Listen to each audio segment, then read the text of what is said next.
പ്രിയ സുഹൃത്തുക്കളെ, ഈ കാണുന്ന പോസ്റ്റ് സത്യമാണോ എന്നുള്ളത് ഞാൻ ജെമിനിയോട് ചോദിച്ചിട്ടുണ്ട്. ജെമിനി അതിനെക്കുറിച്ച് എന്താണ് പറയുന്നത് നമുക്ക് നോക്കാം. അതുപോലെ തന്നെ കുറെ കാര്യങ്ങൾ ഞാൻ ചോദിച്ചിട്ടുണ്ട്. അപ്പോൾ തീർച്ചയായിട്ടും വീഡിയോ കുറച്ച് ലെങ്ത് ഉണ്ടാവും.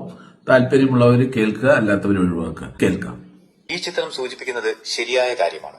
നിലവിൽ പശ്ചിമേഷ്യയിൽ നിലനിൽക്കുന്ന സംഘർഷങ്ങൾക്കിടയിൽ ഇന്ത്യയിലേക്കുള്ള പാചകവാതകവുമായി LPG വന്ന കപ്പലുകൾക്ക് സുരക്ഷിത പാത ഒരുക്കാൻ ഇന്ത്യൻ നാവികസേന സജീവമായി രംഗത്തുണ്ട്.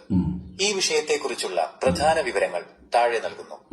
കപ്പലിന്റെ യാത്ര 40,000 മെട്രിക് ടൺ LPGയുമായി വന്ന ശിവാലിക് എന്ന ഇന്ത്യൻ കപ്പൽ 2026 മാർച്ച് 13 ഹോർമുസ് കടലിടുക്ക് സ്ട്രെയിറ്റ് ഓഫ് ഹോർമുസ് സുരക്ഷിതമായി പിന്നിട്ടു. മറ്റൊരു കപ്പലായ നന്ദാദേവിയും ഇത്തരത്തിൽ യാത്ര തിരിച്ചിട്ടുണ്ട്. നാവികസേനയുടെ സഹായം. മേഖലയിലെ യുദ്ധസമാനമായ സാഹചര്യം കണക്കിലെടുത്ത് ഇന്ത്യൻ നാവികസേനയുടെ കപ്പലുകളുടെ അകമ്പടിയോടെയാണ് എസ്കോർട്ട് ഈ ചരക്ക് കപ്പലുകൾ നീങ്ങുന്നത്. കപ്പലുകൾക്ക് നേരെ ആക്രമണങ്ങൾ ഉണ്ടാകാതിരിക്കാൻ നാവികസേന നേരിട്ട് സുരക്ഷ ഉറപ്പാക്കുന്നു. നയതന്ത്ര ഇടപെടൽ. ഇന്ത്യയുടെ ഊർജ്ജ ആവശ്യങ്ങൾക്കായി എത്തുന്ന കപ്പലുകൾ തടയരുതെന്ന് വിദേശകാര്യമന്ത്രി എസ് ജയശങ്കർ ഇറാൻ അധികൃതരുമായി നടത്തിയ ചർച്ചകളുടെ ഫലമായാണ് ഈ സുരക്ഷിത പാത സാധ്യമായത്. ഇന്ത്യയുമായുള്ള സൗഹൃദത്തിന്റെ അടിസ്ഥാനത്തിലാണ് ഈ അനുമതിയെന്ന് ഇറാൻ വ്യക്തമാക്കിയിട്ടുണ്ട്. കാരണം നിലവിൽ അമേരിക്കയും ഇസ്രായേലും ഇറാനുമായി സംഘർഷത്തിലുള്ളതിനാൽ ഹോർമുസ് കടലിടുക്കിലൂടെയുള്ള ഗതാഗതം ദുഷ്കരമാണ്. പല രാജ്യങ്ങളുടെയും കപ്പലുകൾ അവിടെ കുടുങ്ങിക്കിടക്കുന്നുണ്ട്. ഇന്ത്യയിലെ പാചകവാതക ലഭ്യത ഉറപ്പാക്കാനാണ് സർക്കാർ ഈ നീക്കം നടത്തുന്നത്. ചുരുക്കത്തിൽ ചിത്രത്തിൽ നൽകിയിരിക്കുന്ന വാർത്ത സത്യമാണ്. ഇന്ത്യൻ നാവികസേനയുടെ കരുത്തിലും മികച്ച നയതന്ത്ര ബന്ധത്തിലുമാണ് ഇത് സാധ്യമായത്. നിങ്ങൾ സൂചിപ്പിക്കുന്നത് പോലെ അവിടെയുള്ള സാഹചര്യം വളരെ സങ്കീർണമാണ്. ഇറാൻ ഉൾപ്പെടെയുള്ള രാജ്യങ്ങളുമായുള്ള ബന്ധം വെറും സൗഹൃദം കൊണ്ട് മാത്രം അളക്കാൻ കഴിയില്ല. ഇതിനു പിന്നിൽ പ്രധാനമായും 3 കാര്യങ്ങളാണുള്ളത്. തന്ത്രപരമായ താൽപര്യം, സ്ട്രാറ്റജിക് ഇൻട്രസ്റ്റ്. ഇന്ത്യയും ഇറാനും തമ്മിൽ വർഷങ്ങളായുള്ള സാമ്പത്തിക ബന്ധമുണ്ട്. ഇറാനിലെ ചാബഹാർ തുറമുഖം ചബഹാർ പോർട്ട് വികസിപ്പിക്കുന്നതിൽ ഇന്ത്യക്ക് വലിയ പങ്കുണ്ട്. ഇത് ഇറാന്റെ സാമ്പത്തിക താൽപര്യം കൂടിയായതിനാൽ ഇന്ത്യയുടെ കപ്പലുകളെ അവർ തടയുന്നത് അവർക്ക് തന്നെ ദോഷകരമാകും.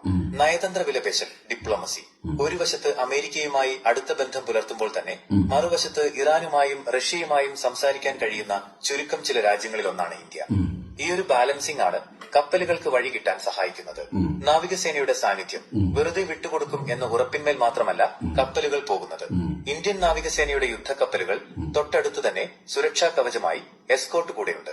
ഏതെങ്കിലും തരത്തിലുള്ള പ്രകോപനമുണ്ടായാൽ പ്രതിരോധിക്കാൻ സജ്ജമായി തന്നെയാണ് സേന നിലയുറപ്പിച്ചിരിക്കുന്നത്.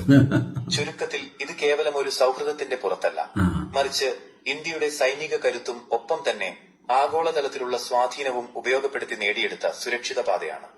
ഈ വിഷയത്തെക്കുറിച്ച് കൂടുതൽ മറ്റു രാജ്യങ്ങൾക്ക് ഇത് ചെയ്യാൻ കഴിയാത്തതിന് പ്രധാനമായും 3 കാരണങ്ങളാണുള്ളത്. 1. ഇന്ത്യയുടെ നിഷ്പക്ഷമായ വിദേശനയം, ബാലൻസ്ഡ് ഡിപ്ലോമസി. ഭൂരിഭാഗം രാജ്യങ്ങളും ഒന്നുകിൽ അമേരിക്കയുടെ പക്ഷത്തോ അല്ലെങ്കിൽ ഇറാന്റെ പക്ഷത്തോ ആണ്.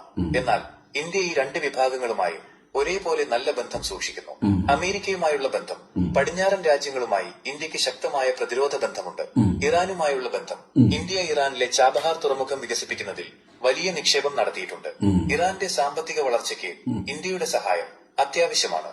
അതിനാൽ ഇന്ത്യയുടെ കപ്പലുകളെ തടയുന്നത് ഇറാന് ഗുണകരമല്ല. 2. നാവികസേനയുടെ കരുത്ത്, നേവൽ എസ്കോർട്ട്. പല രാജ്യങ്ങൾക്കും അവരുടെ ചരക്ക് കപ്പലുകൾക്ക് അകമ്പടി പോകാൻ മാത്രമുള്ള വലിയ നാവികസേനയോ യുദ്ധക്കപ്പലുകളോ ആ മേഖലയിലില്ല. ഇന്ത്യൻ നാവികസേനയുടെ INS കൊൽക്കത്ത, INS തർഗാഷ് തുടങ്ങിയ കരുത്തുറ്റ യുദ്ധക്കപ്പലുകൾ നേരിട്ട് ചരക്ക് കപ്പലുകൾക്ക് സുരക്ഷ ഒരുക്കുന്നുണ്ട്. ഏതെങ്കിലും തരത്തിലുള്ള ഡ്രോൺ ആക്രമണമോ മിസൈൽ ഭീഷണിയോ ഉണ്ടായാൽ അത് തകർക്കാൻ ശേഷിയുള്ള സാങ്കേതിക വിദ്യ ഇന്ത്യൻ കപ്പലുകൾക്കുണ്ട്. 3. ചെക്ക്മേറ്റ് സാഹചര്യം. ചില പാശ്ചാത്യ രാജ്യങ്ങളുടെ കപ്പലുകൾ ഇറാൻ മനഃപൂർവ്വം തടയുന്നുണ്ട്. ഉദാഹരണത്തിന് ബ്രിട്ടന്റെയോ അമേരിക്കയുടെയോ കപ്പലുകൾ. അത് രാഷ്ട്രീയമായ പ്രതികാരത്തിന്റെ ഭാഗമാണ്. എന്നാൽ ഇന്ത്യയെ സംബന്ധിച്ചിടത്തോളം അങ്ങനെയൊരു രാഷ്ട്രീയ ശത്രുത ആ മേഖലയിലെ രാജ്യങ്ങൾക്കില്ല. ഇന്ത്യയുടെ കപ്പലുകൾ തടയുന്നത് അന്താരാഷ്ട്ര തലത്തിൽ തങ്ങൾക്ക് വലിയ തിരിച്ചടിയാകുമെന്ന് ഇറാൻ ഭയക്കുന്നു. ചുരുക്കത്തിൽ മറ്റു രാജ്യങ്ങൾക്കൊന്നുകിൽ സൈനികമായ കരുത്തില്ല, അല്ലെങ്കിൽ നയതന്ത്രപരമായ ബന്ധങ്ങളില്ല. ഇന്ത്യക്ക് ഇവ രണ്ടും കൃത്യമായ അളവിൽ ഉള്ളതുകൊണ്ടാണ് ഈ സുരക്ഷിത പാത സാധ്യമാകുന്നത്. അപ്പൊ പ്രിയ സുഹൃത്തുക്കളെ, നിങ്ങൾ കേട്ടല്ലോ. അപ്പൊ പല ആളുകളും ചിന്തിക്കുന്നുണ്ടാവും ഇത് എന്തോ ഒരു 10 വർഷം കൊണ്ട് ഉണ്ടായതാണെന്ന്. ഒരിക്കലുമില്ല. ഇത് വർഷങ്ങളായിട്ട് ഇന്ത്യയുടെ ഈ നയതന്ത്രം നമ്മുടെ ഇറാനുമായിട്ട് പോകുന്നുണ്ട്. പക്ഷെ അത് എങ്ങനെ ഉപയോഗിക്കണം എന്നുള്ളത് വളരെ കൃത്യമായിട്ട് ഇപ്പോഴത്തെ കേന്ദ്ര സർക്കാരിന് അത് അറിയുന്നുണ്ട്. അത് ചെയ്തു കാണിച്ചു തരുന്നുമുണ്ട്. ഇത് നമ്മുടെ കോൺഗ്രസിന്റെ ഭരണകാലത്താണെങ്കിൽ അത് നല്ല ബന്ധങ്ങൾ കൊണ്ടുപോകാൻ കഴിയും. പക്ഷെ ഇത്രയും ശക്തമായിട്ടുള്ള ഒരു നേരിടാൻ തയ്യാറാണെന്ന് പറഞ്ഞിട്ട് പോവാൻ വളരെ കുറവ് തന്നെ ആയിരിക്കുള്ളൂ. പക്ഷെ ആ ബന്ധം ഇവര് വളരെ കൃത്യമായിട്ട് ഉപയോഗിച്ചു എന്നുള്ളതാണ് അതിന്റെ സത്യം. എന്തായാലും പല ആളുകളും ഇറാനെതിരെ മോശപ്പെട്ട രീതിയിൽ കമന്റ് അടിക്കുന്നുണ്ട്. നിങ്ങൾ മനസ്സിലാക്കണം, ഇന്ത്യയും ഇറാനും വളരെ നല്ല ബന്ധത്തിലാണ് പോകുന്നത്.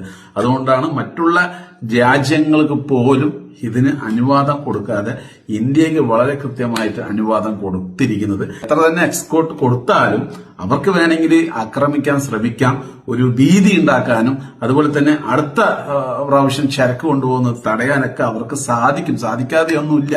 പക്ഷെ അവരുടെ ബന്ധം എന്ന് പറഞ്ഞത് അങ്ങനെയല്ല. വർഷങ്ങളായിട്ട് ഇറാനും അതുപോലെ തന്നെ ഇന്ത്യയും നല്ല സുഹൃത്ത് ബന്ധമാണ്. ആ ഒരു ബന്ധം നിർത്താൻ അവരെന്നും ശ്രമിക്കുന്നുണ്ട്. അതുപോലെ തന്നെ ഇന്ത്യയും വലിയ രീതിയിൽ ഇറാനെ അറ്റാക്ക് ചെയ്യുന്നതിനെ സപ്പോർട്ട് ചെയ്യുന്നില്ല. അതുപോലെ തന്നെ എതിര് നിൽക്കുന്നുമില്ല, സപ്പോർട്ടായിട്ട് പോകുന്നുമില്ല. അതുകൊണ്ട് ഇവർക്ക് ബുദ്ധിമുട്ടില്ലാതെ സാധനങ്ങൾ സുഖമായിട്ട് കൊണ്ടുവരാൻ പറ്റുന്നുണ്ട്. പിന്നെ ലോകത്തിൽ തന്നെ ഇന്ത്യയുടെ സൈനിക ശക്തി വളരെ വലുതാണ് എന്നുള്ളത് വീണ്ടും വീണ്ടും തെളിയിച്ചിരിക്കുന്നത്.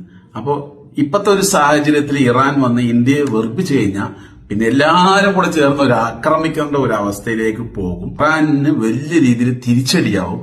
അത് മനസ്സിലായിക്കൊണ്ട് അവരും തന്ത്രപരമായിട്ട് സൈലന്റ് ആയിട്ട് ഇരിക്കുകയാണ്. എന്തായാലും ഇവിടെ തെളിഞ്ഞിരിക്കുന്ന ഒരൊറ്റ കാര്യം മാത്രമാണ് നമ്മുടെ നാവികസേനയുടെ കരുത്ത്, ഇന്ത്യയുടെ മിലിറ്ററിയുടെ കരുത്തും. അപ്പൊ പ്രിയ സുഹൃത്തുക്കളെ, കമന്റിൽ പറയുക നമ്മുടെ ഇന്ത്യയുടെ കരുത്ത് എന്താണെന്നുള്ളത്.